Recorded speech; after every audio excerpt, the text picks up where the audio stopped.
dagiti kinasirip ken karit ni Apo Dios kadatayo.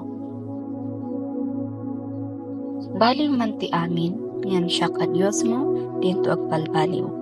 Malakay chapter 3, verse 6. Upukaw mo man ti ipyag mo, ngem siak a Dios mo, timang tetbyag pagnanayon ken ka. Matthew 10, verse 39. Sa anak man nga inayat, ken pinili, ngem siak a Dios mo, inayat, ken ay ayaten kanto latta. John 15, verse 16. Makalipat ka man, ngem siak a Dios mo, laglagip kanto.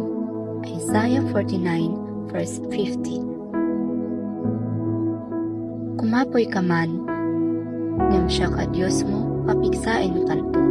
2 Corinthians 12, verse 9. Awanan ka man panakaam mo, ken panakaawat, ngem siak a Dios mo, tisirip mo.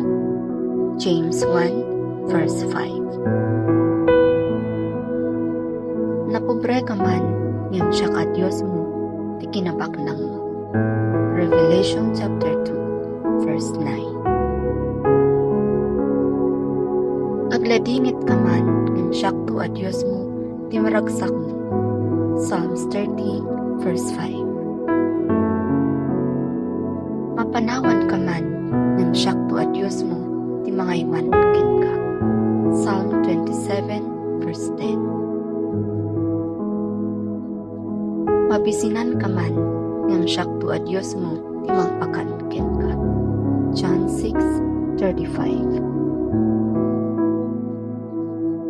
Masipngetan ka man, ngem siak to a Dios mo, ti manglawig ken ka. Micah 7, verse 8. Awanan ka man iti pagtaengan, ngem siak to a Dios mo, ti pagpalayam.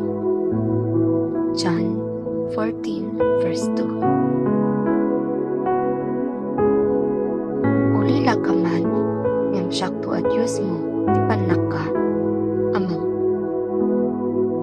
Deuteronomy chapter 10, verse 18, and Psalm 68, verse 5. Dagiti sa magmamano nga kari iti Apo kanya tayo, adu iti karina, ket tunggal may sa kuma ket sukimaten na iti pagina kan maadaan tayo kuma iti tarigagay nga mangadal iti sao ni Apo Dios tapnon iti kasta katadapay nga maamuan tayo iti kinasasino ni Apo Dios iti biag tayo.